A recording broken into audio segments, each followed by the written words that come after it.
Can you see it recording? Give me 1 second. I was trying to send an email to a student who needs the link. Yeah, go ahead and hit present on that slide though. And then it is recording. Yes, it is. Okay, give me 1 second. Sorry, y'all. Let's see. Okay. All right, so here we are. Okay, thank you all for coming out. Well, not coming out because technically we inside, but thank you for joining us tonight. Just a couple housekeeping rules before I get into our welcome. Like I said, let's start off with our mics on mute. That way there is no feedback, no errors, none of that. And then we can all hear each other. Secondly, what else was I going to say? I did the announcement about the first and last names, changing your name. That way we know who you are. One thing I want to stress in this meeting is to be mindful about what you say, be intentional, like Jeremiah said. We are recording.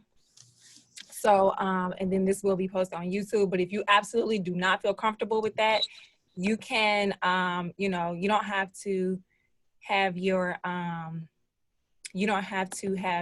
camera on, and you don't necessarily have to verbally say anything. I do recommend using the chat if you want, if that's what you're more comfortable with, and then that way someone can acknowledge that you still said something. That's what I want to say for that.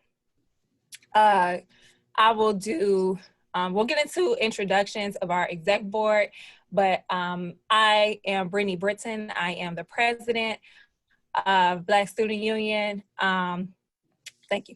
So I'm the president of Black Student Union. I am a senior sociology major. I graduate in the spring, so 2021. Yeah, that's a little bit about me. I'm really excited for this meeting. We have a lot of great information. I hope that everyone uses this time to hear and listen to people. Of course, be respectful, and, above anything else, you make connections, you make friendships, partnerships, whatever it is you want to do. And, oh, somebody drew on my stuff. Oh dear. Okay, well, we're just gonna ignore that. Somehow we'll clean it up, don't worry about it. But yeah, thank you, that you'll use this time for those things. At this point, I'm going to pass it on to our exec board, and then they will have the opportunity to introduce themselves as well. Hi, my name is Jeremiah Boyd Johnson. I am a junior here at Eastern Illinois University. I am a double major in criminal justice and political science with a minor in pre-law. Aside from being the vice president of Black Student Union, I am also one of the leaders on the Eastern Illinois University speech team, and I am also a member of Alpha Phi Alpha Fraternity Incorporated. I'm very excited for this year, very excited to meet with you all. Even though it is social distancing, we can still do a lot of work for the community, and I very much hope to get to know all of you. And we will turn it over to our secretary, Asher Roper. How's it going, you guys? It is nice to see you all. So my name is Asher Roper. I am the secretary for BSU. I am a senior. I am also a graphic design major. Would have had a minor in fashion design, but hey, I ain't got time for all that. But it is really nice to see you all, and I hope you guys enjoy our first gathering of the year. And finally, our parliamentarian, Isaiah McLaren. Hey, what's good, everybody? So I don't got my mic on, obviously, as y'all can tell, but I mean, I don't got my I don't got my camera on, as y'all can tell. But I'm Isaiah McLaren, like you said. I'm a parliamentarian for Black Student Union. I'm a senior here with a major in sports management with a minor in business management. Outside of Black Student Union, I hold 2 other leadership positions on campus. I'm also a member of Alpha Phi Alpha Fraternity Incorporated, the Zeta Nu chapter here on campus. But that's it. I hope y'all be blessed, be great. And yeah, let's get it started. Alrighty, so now we're about to go. This is our disclaimer. You are being recorded. So if you would not like to speak at the meeting or you would not like to show your face, that is completely up to you. We would like if you engage and show your face and also discuss in the meeting, but you're not required to, but you are being recorded. So if you would not like to be recorded, we ask that you leave. So for our icebreaker today, this is a segment where we usually get into seeing how people are. So today is our highs and our lows part of the meeting. Does anybody want to speak on this? What was their daily high and what was their daily low? You can drop your name in the chat and then we'll recognize you and then you can speak.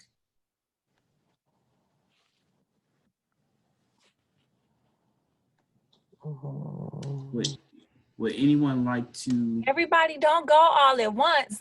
Somebody, anybody. Do you want us to say our high and lows of the days you said? Yep. So essentially what you do is, for example, you say like your high, what good happened in your day, and a low, something bad that happened during your day. Okay, my low is I slept through my first class and I found out that I failed my first exam in that class. Oh, no. But I mean, honestly, nothing super exciting has happened today. I guess I can consider the meeting the high because I'm excited for what we're gonna make from it. That's cool. Well, thank you, Maddie. Yeah. Mia, you would like to express your high and low today? You can go right ahead.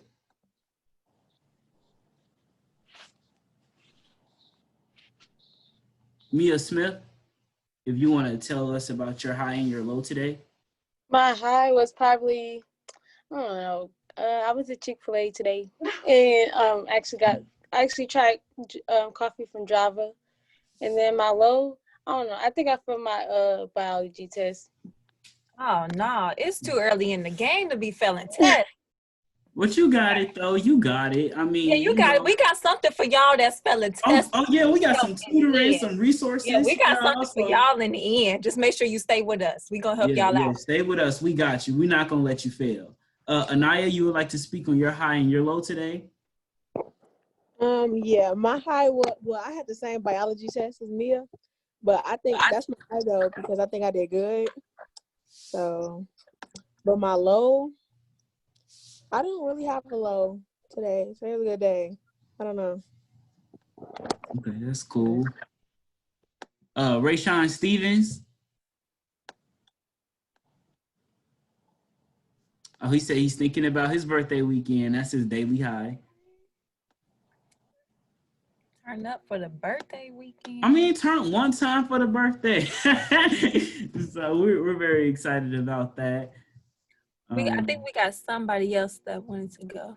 Yeah, somebody else wanted to go. Isn't it Dejanae Blark? I'm It's sorry, I don't want to Diogene. butcher the name. She said Diogene, I believe. Diogene. Diogene. Okay, cool. Yeah, my low was the same. I slept in my class today, and my high, I don't have one.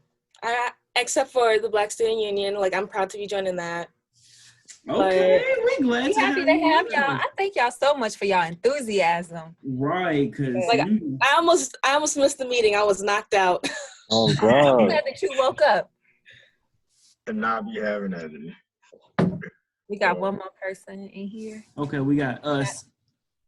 This is Sarah Gronstel. She is over the EIU speech team. She's actually my speech coach. She says, my high for the day is getting to come and listen to y'all. She said my camera is off because she's cuddling her cat. Oh, that's cute. Aww, that's so cute. Okay, do you guys want to, Brittany, should we continue? Or what the executive board like to It's say? already 20 after. Let's go ahead and move forward. Let's move forward. Okay, thank you guys so much for your highs and your lows. Now we are going to get into the meeting. We are going to talk about the Breonna Taylor case. So it's going to be a short video that we're going to watch, and then there are some discussion questions. We would like you guys to engage in that discussion. Jeremiah, before we start that, I just want to again emphasize the importance of being respectful. As I said, like, let's be open-minded. And so whatever stance you have on anything, like, by any means, stand your ground, let people hear you, but in a very respectful way. As I said, let's be intentional, because we, for some people have triggers. And, from an outsider, you're not able to recognize that. So let's be intentional and let's be respectful. There's a difference between being heard and being listened to. So when you're heard, you're audibly heard. But when you're listened to, someone is able to understand and think about what you're saying. So that's just what I want to say before we go ahead and do that. I would also like to emphasize that this is a safe space. This is a safe space to cry. This is a safe space to say how you feel. And we're never going to take your thoughts and opinions away from you. Just make sure that you remain respectful. We will not go for any racism, sexism, homophobia, any forms of bigotry. But now we'll continue with the video.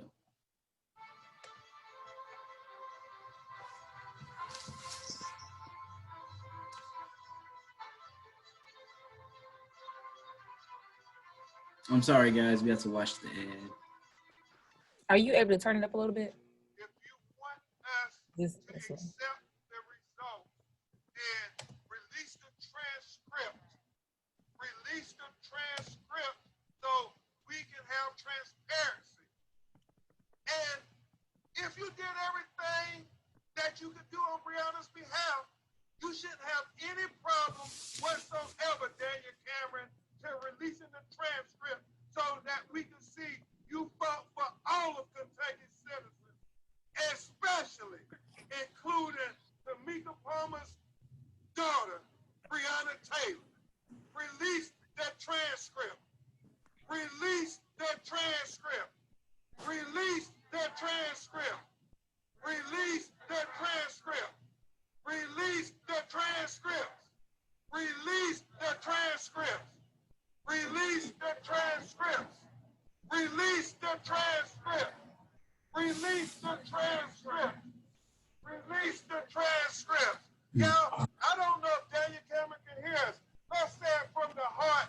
So not only Daniel Cameron can hear us, but Breonna Taylor can hear us from heaven. What we want Daniel Cameron, the Kentucky Attorney General, to do. On 3. 1, 2, 3. Release the transcripts.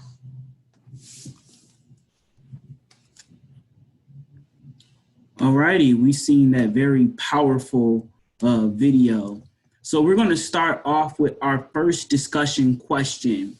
Some of you guys may or may not know $12 million was given for the wrongful death of Breonna Taylor.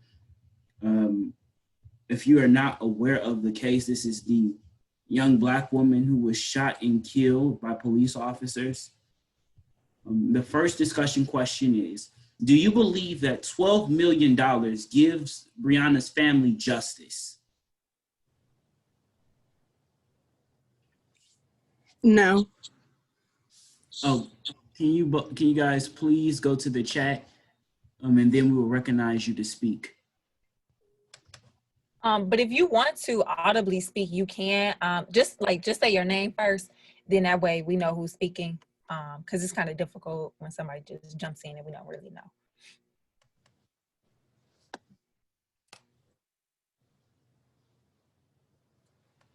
Okay, so we got a order going on, Jeremiah. If you want. I cannot see the chat. Sorry. Okay. You sure? Okay, now I can see the chat.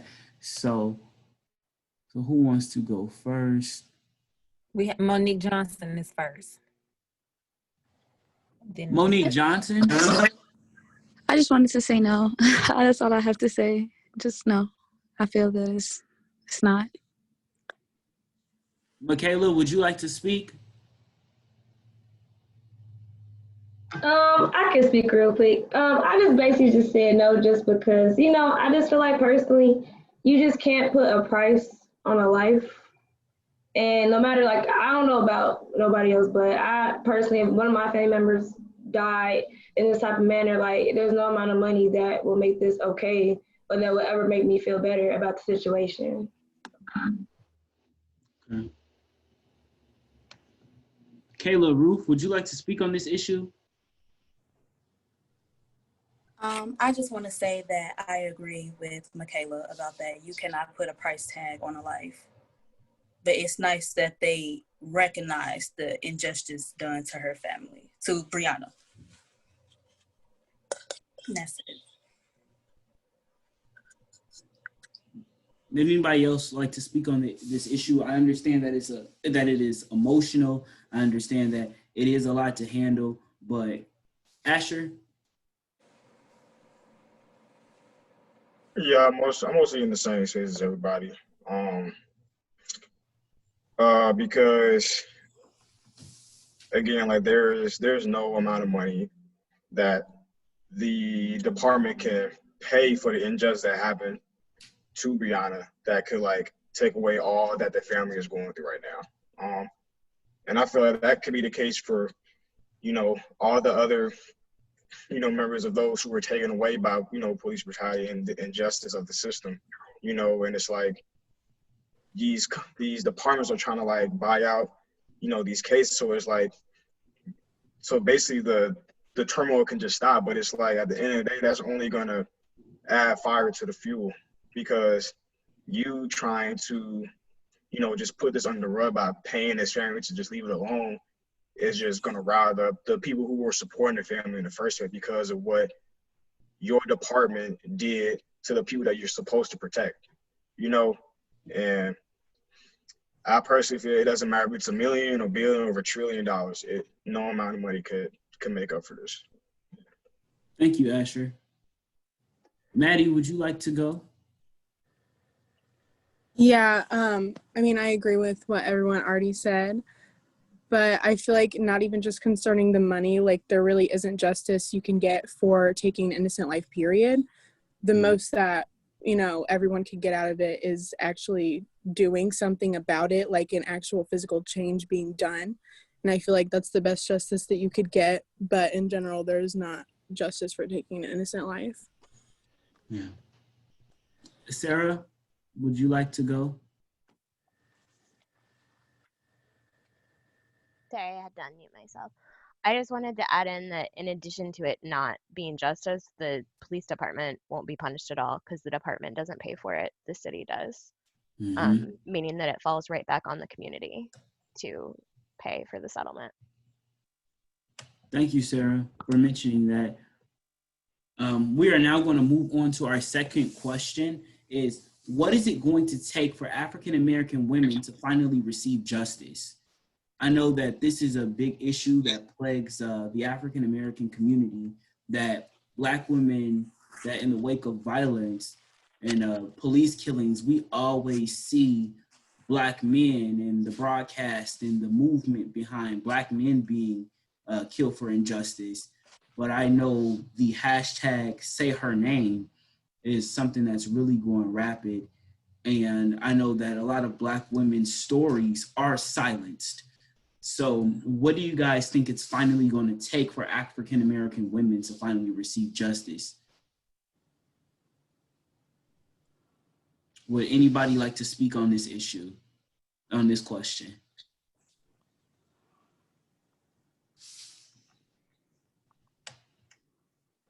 I mean, even if you feel that African-American women will never receive justice for the system, or even if you feel that African-American women already have justice, but I will argue against that because of the data and the statistics produced by the Bureau of Justice and Statistics.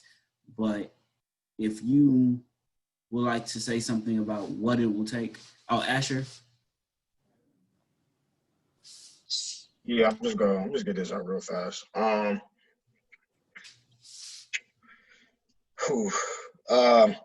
not trying to I'm not trying to make this sound really deep or whatever. But I personally feel as a Black man, I personally feel that for just this country specifically, forget about the other continents or the world, just the United States of America.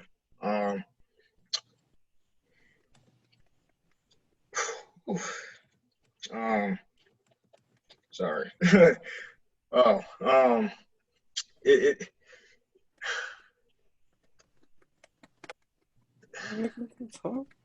yeah. I'm sorry, y'all. But it's so much that can be said about that because of the fact of our major contribution, to developing this country into what it is.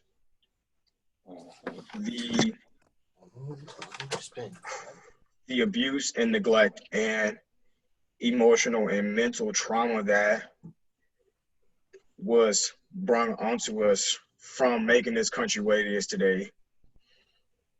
And regardless if it spread on from our own people, we continue the cycle. It is the fact that this is something that will take time, but from everything we just seen for this year, I can honestly say that we are all on the right mindset of really pushing towards an era where we are actually taken seriously, and I mean seriously as human beings, and I don't quite like it that the system is steadily trying to hide everything under the rug, and I understand all that, but something needs to change, and I personally don't know what it's going to take, but I just know that from everything that we've seen from our people, from people around the world that supported us, I can honestly say that from everything we've seen this year, that says a lot. And I feel like that's going to carry a lot throughout the years to come, That's all I gotta say. Thank you, Asher. Thank you. Yeah. Monique Johnson, would you like to speak on this issue? I see you in the chat right here. I'll speak on the next one. Okay, thank you. So the next question is will defunding the police actually prevent police deadly force? We've seen the narrative of defunding the police everywhere, and that defunding the police and taking the money that police departments actually have and creating programs inside of these low-income communities. So do you guys really think that defunding the police will prevent police deadly force? Monique Johnson. I truly feel that honestly, it would take us doing to them what they do to us, and not to be aggressive. But we tried everything else. We tried peace. We tried marching. What would defunding the police really do? Because it's private people out there like the KKK that fund their own things and still going. Racism is so deeply rooted that with our current president, they're literally showing it now. Like, they act like it left, but it's really like out in front of our face right now. And it would take for us to be as aggressive for them to stop. That's exactly how I feel. Oh, okay. She a little Black Panther. Thank you. Now can we get to Maddie? Maddie, would you like to speak on this issue? Yeah, so in the chat, I said yes and no, because I feel like I am someone who says ACAB and all that, and I know the actual meaning behind it. I think that defunding the police and reform is super important to contributing to the issue, but it's definitely not going to take it away, because like what I think it was your name was Monique that said that. It's just very deeply rooted into the system as a whole. So it's not just the police, but putting the resources in other places and having reform and having better training and like focusing the money on other things can help the police system not be as corrupt as a whole, but it's not going to take away brutality or anything like that. I feel like because of the fact that it is so deeply rooted. Thank you, Maddie. I would also like to add that the origins of many police officers, or as people call them, cops, were that they were slave catchers. And I feel that that history has trickled down to even our society today. Brittany, would you like to speak on this, or would you like to move to the next question? I go ahead and say what I gotta say real quick. I'll make it fast so we can be timely. I just said no, like absolutely not. And the reason I feel that way is because of what those who have, but just before what they have said. Somebody mentioned that there are private hate groups who will, like the KKK, who are still trying to kill us, you know, and just all these crazy people with all these notions in their head that they are going to, I don't know what their deal is. Like they're gonna take back what's theirs. I don't really know. But my thing with that is, you know, if you take the police away, then we are left back to where we started in the sense that we have to fend for ourselves. Mm-hmm. You see? And so I understand, like, let me be clear. I definitely understand what the police are supposed to do versus what they are actually doing. I do get that. But you know, if we want to take away the police and if we want to police ourselves, we got to be serious about it. So that means that we have to do what we have to do to, you know, somebody mentioned being aggressive. Well, I'm all for that. You know, if I got to do what I got to do to protect myself and those around me, that's what I'm going to do. Because if that's what's going to happen, that's just what's going to happen. You can defund police all we want. If that ever does come to pass, then that'd be great. I would like to see how that would happen. But we also have to, you know, we got to move in that direction. Okay. Thank you so much. Thank you so much, Brittany.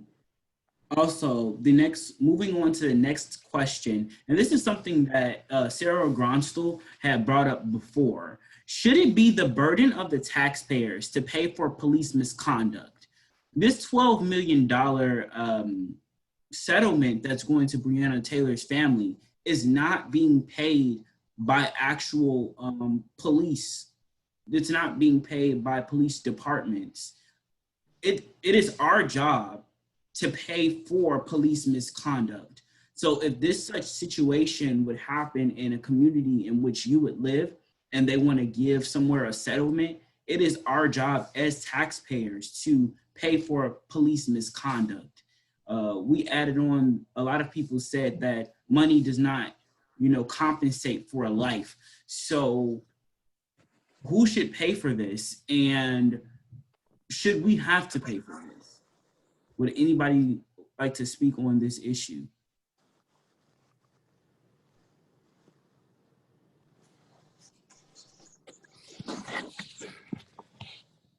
I would consider it a very big issue, because now we have to pay for the misconduct of an officer.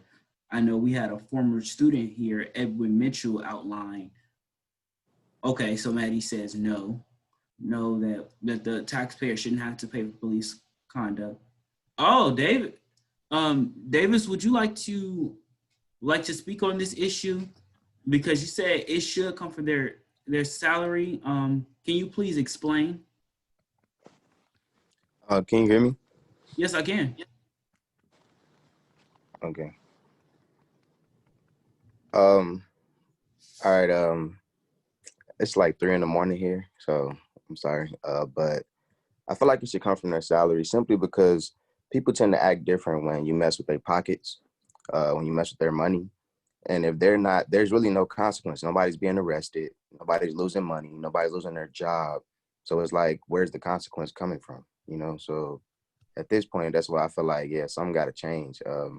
And is in no way hurting them. So it's like, okay, bet it's not our fault. I mean, you know, we're not suffering the consequence, so we can just keep doing what we're doing.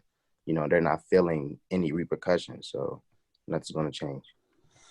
All right, thank you, Devon.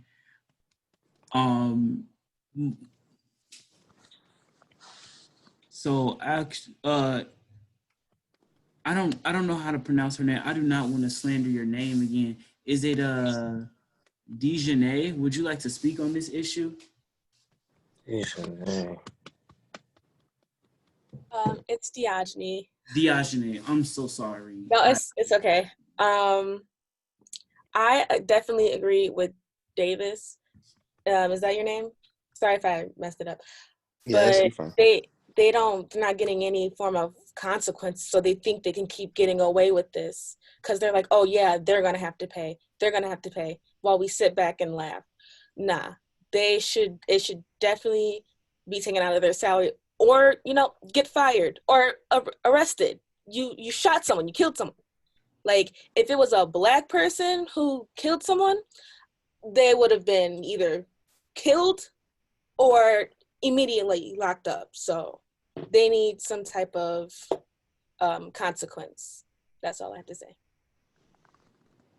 Thank you so much for your opinion.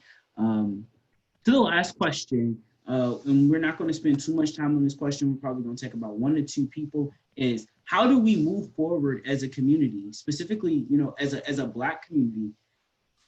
We're more so focusing in on the Black aspect right now. So when I mean we, I mean as African American people. How do we move forward? Denise, would you like to speak on this issue? Yeah, like we have to acknowledge that they don't get their consequences. So it's up to us to come together as a community. I'm not sure how we're going to do that and just protect our own. Like, I don't know if I don't mean like violently or nothing, but like we have to really build a sense of community. I feel like we're really kind of like divided right now, and we have to find some way to like change that because they're on their side and they're like, they stick up for their own. We have to find some way to do that for ourselves as well. Okay. Thank you so much, Denise. I agree with you so much. So now we're on to the homecoming theme, party like it's 1895.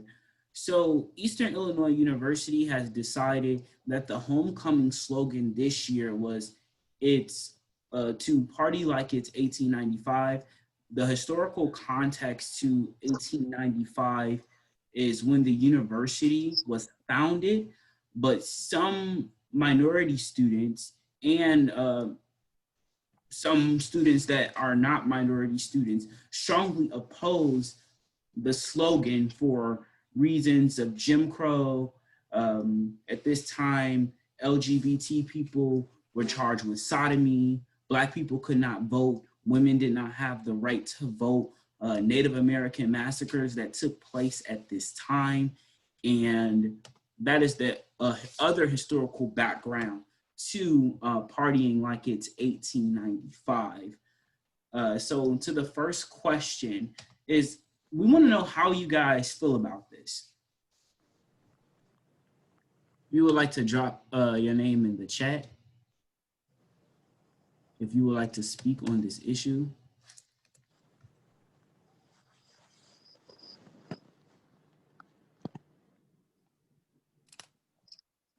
Oh, I'm sorry, guys. I think Maddie has something to say. Yeah.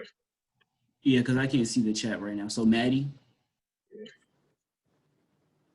Okay, so I see something similar to this. It's kind of like a trend on Facebook.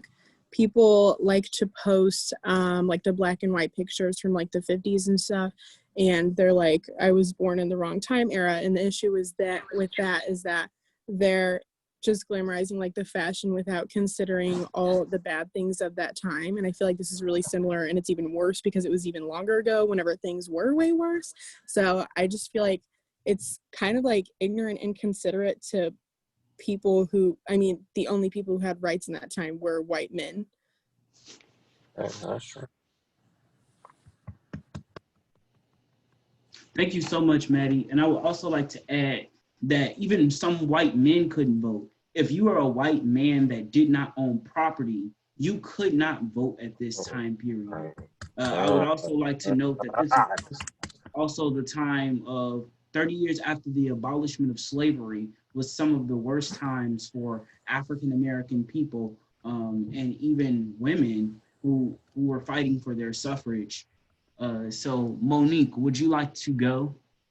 How you feel on this issue? As Denise said, I think we should also, when it comes to this homecoming thing, as Black people and anyone else who wants to support us, come together and create our own homecoming, because it's not okay. We're not gonna, I also want to have homecoming, but I'm not gonna do it the way that they're doing it, because clearly the way that they're doing it is not right. They're like, they just, I don't even want to get too mad, but what I'm saying is, I would rather, instead of constantly trying to get people to change their mind when their mind is already set and they clearly do not care, I'd rather do my own thing. That's how I'm seeing it. I'm not going to keep trying to force something into people's head that knows it's not okay, that knows what was going on. And they hear us saying that we don't feel comfortable about this, but they're just continuing to do it. So I'd rather us do our own thing. You know, like, that's how I feel. Thank you so much. We're going to move to the next question, but if you would still like to speak, this is a safe space. Sometimes we do go off on tangents. So Plessy v. Ferguson was a Supreme Court case which adopted Jim Crow laws, and this Supreme Court ruling was enforced in 1896. Black codes and lynchings were also very common for states to adopt, and lynchings were also very common during this time. Do you guys believe that this is something that the university could have taken into consideration? We're going to start with Kayla. Okay, so I feel as though this theme is very insensitive and stupid, because for a university that greatly focuses on diversity, you're going to have this theme that says party like it's 1895.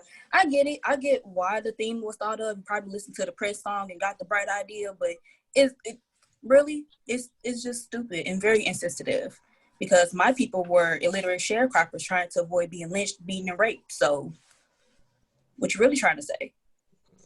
That's it. Thank you so much for your comments, Kayla. Omar Solomon, would you like to speak on this issue? How's it going, everybody? Can you guys hear me? Yes. It's great to see so many students. As a former BSU executive myself, it's always great to see BSU being active. I've had a few students reach out to me about my thoughts on this homecoming situation and things of that nature, and I see it twofold.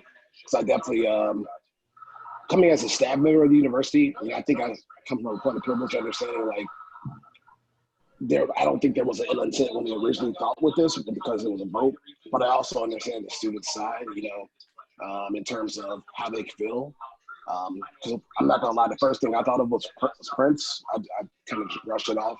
So maybe that was just fault on myself to an extent, I would say. I really the first thing I just thought about was Prince. And maybe that's just my age. But I definitely understand how, as students, and you guys are exercising your voice, and I love to see that. I just think, I heard a young lady mention having a homecoming for yourself. I think we actually do have a homecoming for ourselves here at EIU for our students of color, for our Black students. It's called our Black Student Reunion. Originally, it was supposed to be this past April, but COVID had other plans. We were going to reschedule it for this fall, but once again, COVID had plans. So hopefully this is an event that happens every 2 years that raises scholarship funds for our Black students. And hopefully in 2021, we can bring that back. If not, hopefully by the summer. So there are reunions or homecomings, quote unquote, for Black students here at EIU. So that's definitely something. I think a lot of students have mentioned like having those communications with the administration, and with the staff. I definitely encourage that.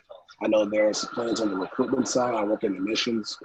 that we are implementing, not only just for the recruitment of students of color, but also the retention. I think that's one of the biggest things I tell students all the time is recruitment, or excuse me, access does not stop with an admit letter. You know, I think it's throughout the 4 to 5 year process working with the students, and I think the administration is going to listen, hopefully. If not, you know, you guys utilize your voice like you guys have done, and I'm proud of our students. So I'm always supporting you guys. I definitely saw both sides of the issue. I didn't think there was no ill intent personally for me, but I also can see how you guys feel. Thank you so much, Mr. Solomon. We are going to move on to the next question because I mean we are trying to get you guys out of here in a decent timely manner. So the next question is that women did not have the right to vote. Oh no, we actually covered it. If you guys would like to come back to this question, it does not matter to me. This is a free space. But the next question is partying like it's 1895 something that you all would like to do? I know for me, it's something that I wouldn't like to do because of, you know, my ancestral heritage and actually tracing back my roots. But so I want to get to someone who we haven't heard from. I would like to get to Joshua Ware. All right. I'm one of the few people that's like opposing the idea. Like I do see, like I do agree with Omar. I do see both sides to, you know, this flyer, but I ultimately think that their whole intention wasn't to be disrespectful, because in the past, EIU has shown, you know, their support for, you know, students of color in the fight for, you know, equality. So I think with this flyer, with us like putting all of our, you know, all of our energy into something that we don't even have a for sure answer on, it's just wasting our energy. We have schoolwork to do. We have other things that's coming up, like Breonna Taylor. It's like, it's just like, you know, creating a shadow around us, like blinding us from the big picture. And I think like this incident, moving forward, we should educate President Glassman that, oh, for the next time, this is wrong. Because I'm pretty sure like putting out this flyer, it was probably already too late for us to even say anything about the flyer. So I'll just say this is just like you treat this as a learning lesson and like just stick to the bigger picture. Mm-hmm. Thank you, Joshua. I greatly understand your concerns. I don't think that the university initially had any malice, but once things started to progress and students started to say things, the university came out and said, well, we're not going to change it, or we're not even going to consider certain things, even after some people express their outrage about it. But I do understand exactly where you are coming from in regards to this issue. So thank you. Michaela, would you like to speak on this issue?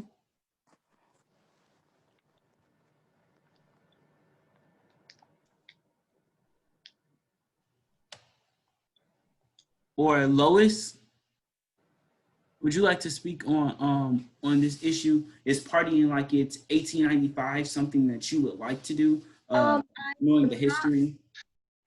I would not like to party like it's 1895. As a Black queer girl, that is a very scary like period of time for someone like me to be existing. So I would not like to participate in that at all.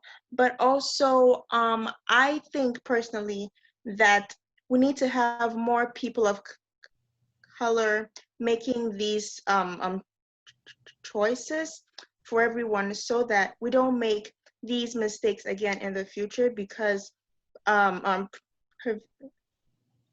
prevention is way better than cure. So we just need to be a little more involved in the decision-making processes. Thank you.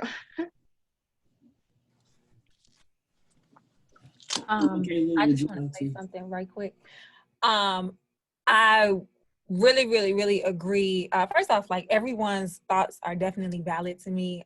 And as the president, like I'm taking note. I'm trying to figure out what we could do how we could move better forward, or whatever I was trying to say.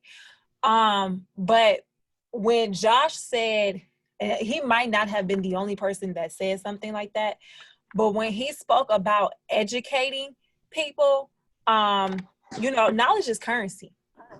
That's the first thing. And so so when we were choosing our topics for this meeting, I went into this like, this is a space to educate, not like above everything else. It's a space for everyone to get there. If you don't feel comfortable sharing it anywhere else on this campus, you should feel comfortable sharing it here. But this is the space to educate. And so I want to be realistic. I do know Jeremiah, and please don't hate me for what I'm about to say, but I'm a realist. That's what I do. I'm just real. Jeremiah did say something to the effect of the university is not even considering changing. And so as sad as it is, that was the reality from the jump. Now, if there's a shooting star somewhere on God's green earth, or whatever God you believe in, then maybe they will. Okay. But as we just said with Breonna Taylor, sometimes we don't get the outcomes that we want. And so we have to go harder for it. So, I said in our exec meeting, I don't know what we was talking about, but I was like, the church I go to, the pastor, he always say a setback is a set up for a comeback. So this might not be the time yet, but yet is just a yet. And to me, yet is a comma or a semicolon or whatever you want to say. But it's not a period though, because it could continue on. So, I just want to, I don't know if we're going to move forward or not, but, I just want to say, if anybody comes to you, sideways regarding this, all you got to do is say, well, let me tell you about 1895. That's all you got to do. And then hopefully they will take that, if not anything, they'll take that to someone else, and then it'll go to someone else, and then it'll be a chain reaction. And so while we might not get the outcome we want to see this time, if we put it in the forefront that this is what we want to be known about 1895, then maybe they will consider that for another time or something of that nature. But like I said, we got to do what we got to do. That's all I got. Thank you, Brittany. I think what Brittany noted was extremely valuable, that every fight and every battle that you go into is not always going to be won. But I learned in the poem Test of a Man, when I became an alpha, is, it's the fight that you make. A man, driven against the wall still stands erect and takes the blows of fate. So whether you win or whether you lose, you still put up that fight. And I'm very proud of our university students who went out and expressed their opinions and their concerns, to know that the university should next time consider the minority communities when it comes down to creating homecoming slogans and putting slogans up, period, for the school, to get a survey of the minority students.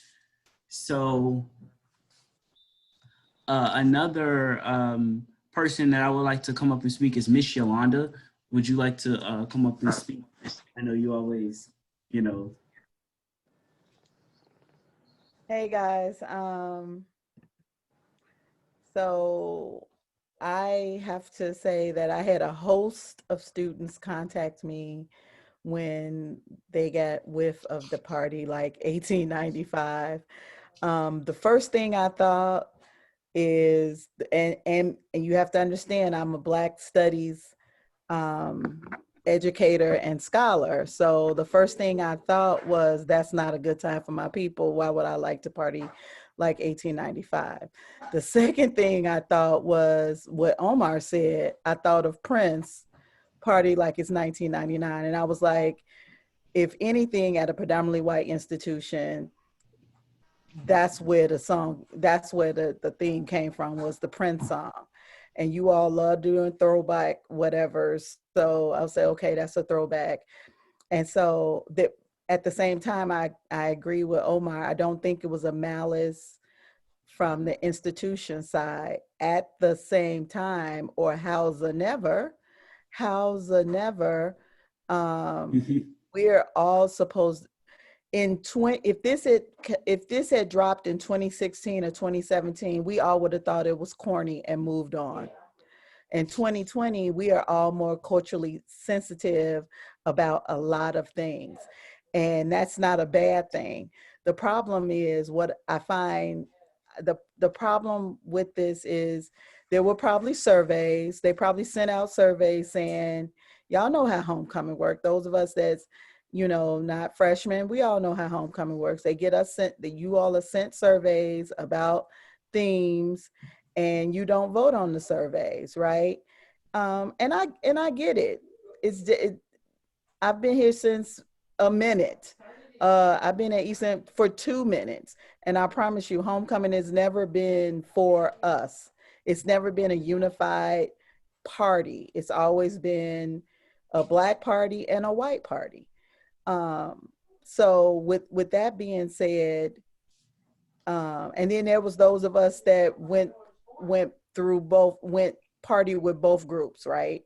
With that being said, though, in 2020, it was culturally insensitive, but we're all supposed to be more culturally sensitive to know the difference. So even if a survey was sent out, that shouldn't have been a theme. It shouldn't have even been a choice to send out. So then that brings me back to being a Black scholar.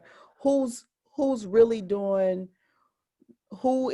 being educated on Black history here at Eastern Illinois University for us to even know that that was not something that should have been sent out, right? So in 2020, we are all supposedly, air quotes, more culturally sensitive. That shouldn't have been sent out, and it was sent out, and the university is being called on it. There's a lot of money that went into homecoming. That slogan is not going to change. Those t-shirts are still going to be sold, and that theme is running all through. What homecoming is, what, next week or this coming week or whatever. It's not going to change. I do love the fact that you all are putting up a strong stand on this, and it is a learning point and a teachable moment for the next time when you get that survey. Fill out your survey. If you think that this is something that's not going to be something that you like. I mean, because it's an individual survey. So fill out the survey. BSU, NAACP, all the Black Greeks, when y'all get that survey, and I'm not intentionally leaving people out. Pride, when y'all get that survey about homecoming, be a part of homecoming. Because there's parts of homecoming that we are part of, and we win. For the last 10 years, we've been winning, right? Because at one point in time at Eastern, we weren't a part of the coronation. And so we took over coronation, right? So it's not like we can't be a part of this not discussion, but the choices that are made for homecoming. We just have to make ourselves a part and make ourselves a part of the discussion. But my biggest point is the education of Black people and African people on this continent, and the lack of education at PWIs and Eastern Illinois University. Thank you so much, Yolanda. We always, enjoy your input and advice when it comes down to things regarding the Black community. So thank you so much. I would now like to turn it over to our grad advisor, Star C. Winburn. Hi, everybody. I am a graduate assistant in the Student Life Office, and I'm also BSU's grad advisor. So I work with the homecoming committee. I will put a disclaimer out there. I don't agree with the slogan at all. I'm actually highly upset about it. And I feel like, along with taking the surveys that most of us do ignore, like I've had classmates that just don't even pay attention to the emails. I've done that too. But I feel like also apply to be on the homecoming committee, because I will be honest, our homecoming committee now it's not very diverse. It's a lot of people, it's a lot of white people that are on the homecoming committee. So, and I'm not saying that to say to justify the slogan at all, but it's like if we have more African Americans on the homecoming committee, that wouldn't have even been an option for homecoming this year.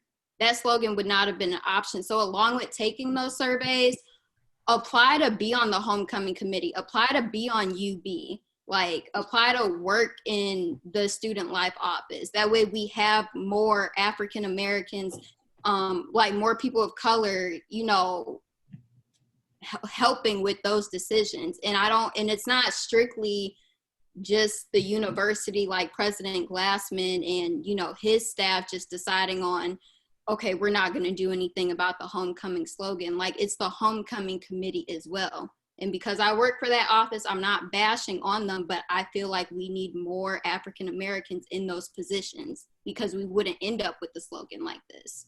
It would not be an option.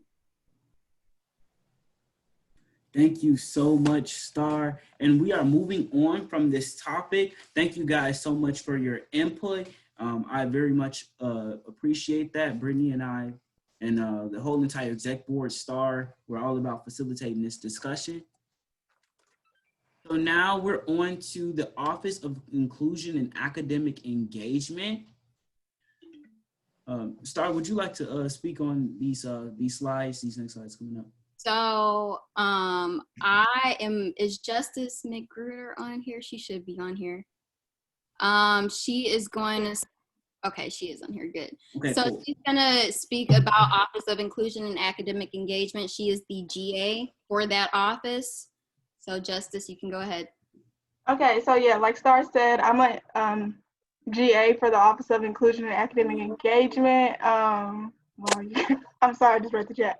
But so basically our office just, we represent, like we assist and advocate like for all underrepresented students on campus. You guys, if you're a freshman, you've probably gotten like emails from us and y'all probably ignored them, but we're gonna keep sending these emails. So we offer programs like TRIO, iSTEM, the Lead Peer Mentoring, which Miss Yolanda can talk more about. And we also have like Strong Mentoring for the men and Strong She for women, which are kind of just like support groups in a sense. And then we have like within our office of OIAE, Miss Yolanda put it in the chat. We have academic engagement coaches, which can help you like with like professional development, personal development. Like we can give you like study tips.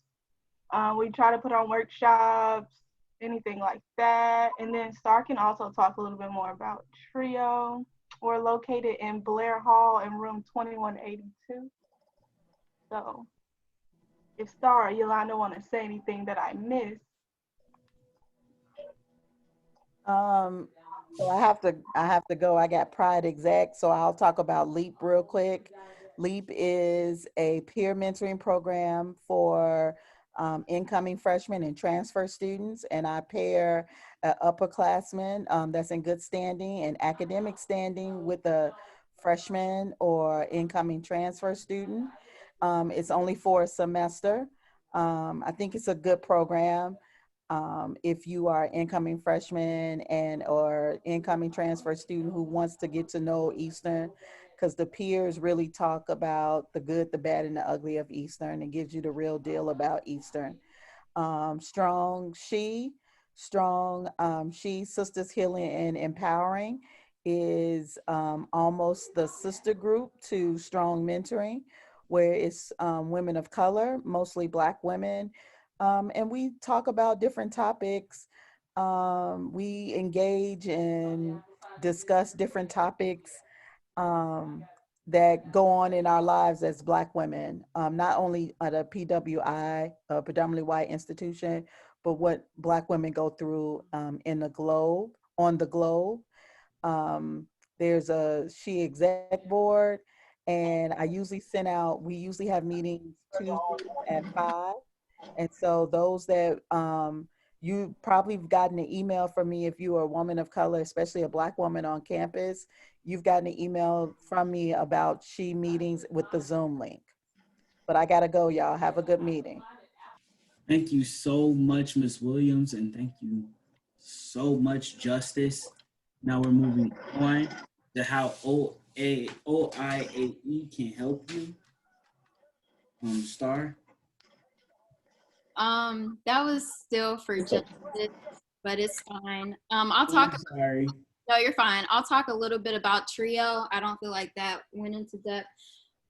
So TRIO is basically, we offer like academic assistance to undergrads from their freshman year up until their senior year, until you all receive your degree. We actually changed locations. So we're located in the lower level, the basement, I'll put that in air quotes, of McAfee.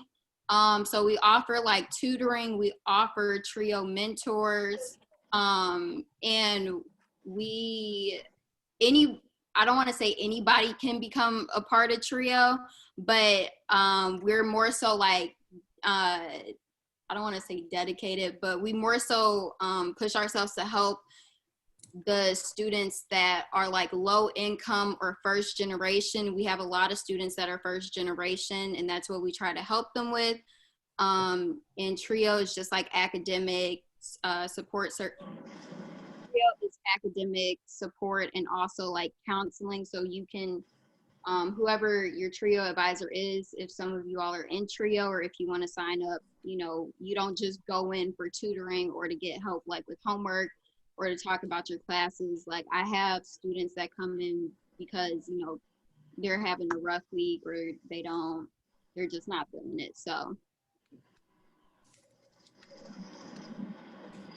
Alrighty, I think we're gonna move on to the next slide unless someone else is here to explain what all these programs are. I know what strong mentoring is. I know we have one of the executive board members of strong mentoring in here.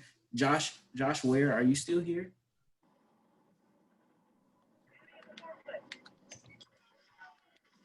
I don't know if he's still here or not, but he is one of the executive board members. And Yolanda went through some of these programs, but we are putting them out there for you to research. You can take a screenshot or anything like that. Okay, this is from the Office of Inclusion and Academic Engagement, and these are the people who are in the Office of Inclusion and Academic Engagement. Ramona Davenport, Maggie Burkhead, Yolanda V. Williams, James Griffin, Olivia E. Maya Loomis, Christina Moroto, Justice Magruder, and Nigel Lane. So these are the people who are the staff in the Office of Inclusion and Academic Engagement. Also, Jeremiah, just so you all have it a little bit clear, Maggie Burkhead, B. James, Yesenia, and myself, we all are working in the TRIO office, and everybody else is in the Office of Inclusion and Academic Engagement. And like Justice said, all the ones that I named were in McAfee, and then the rest are in Blair. Thank you so much, Star, for the clarification. Also, you can go to the Office of Inclusion and Academic Engagement. This is the contact page where it's located on Instagram and Twitter. If you guys would like to take a screenshot of that to keep that information. I know I've gone to the Office of Inclusion and Academic Engagement and spoke to people before about situations that I've personally had and things were done about them. Announcements. Does anyone in the general audience have any announcements?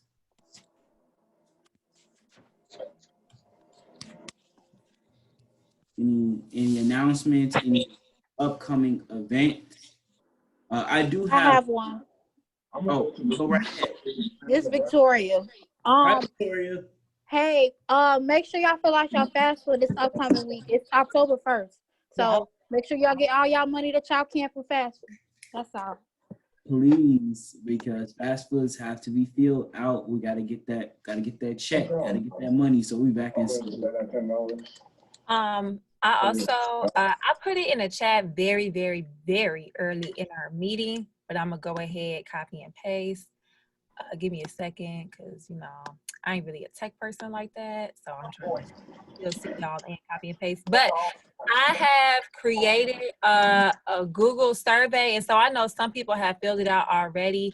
And so if you're absolutely sure, you do not have to fill it out again.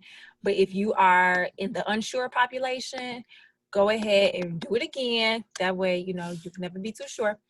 I dropped the link for it right now. It is in the chat. That is so you could be a part of our emailing list. That way, like you never get lost in the middle of things.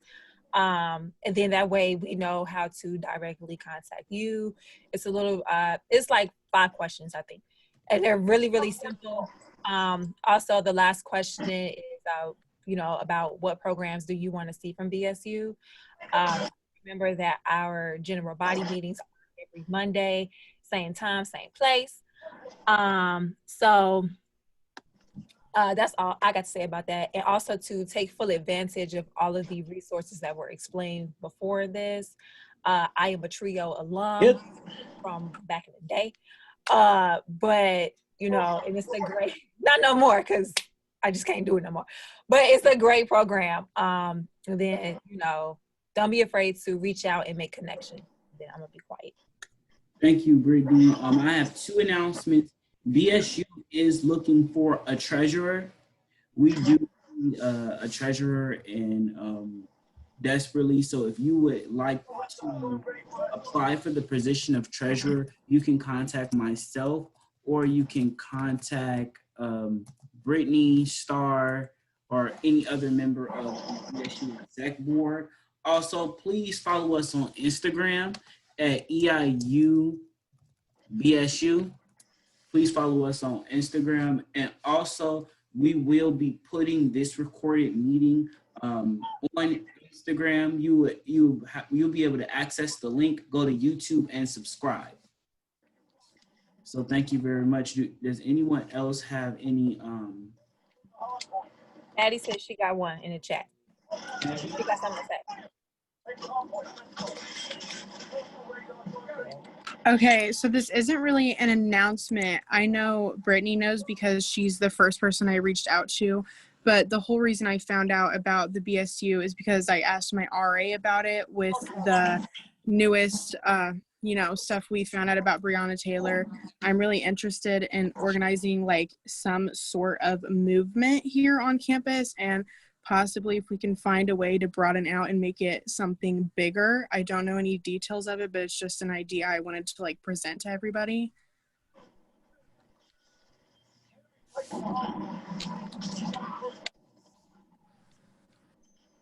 BSU is always down for the cause. I'll just be quiet. I'll just say that and be on about my way. So I just don't know how to go about it. That's why I wanted to try to, you know, see what you guys would be able to do since it is your organization. I know you guys would know more than I would. And I know there's guidelines because of the virus and everything, but I think it would be an important thing to like make it a big deal because it is a big deal.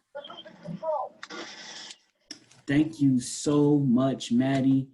Shout outs, any shout outs? I would like to give a shout out to a young lady named Avi. She is making pro Black Lives Matter and unapologetically black mask for $10 on campus. I don't know where she is today, but if you guys want her information, I will gladly give it to you. If you send me an email, she makes some really nice masks. They come in black, they come in red, they come in blue. Does anyone have any other shout outs?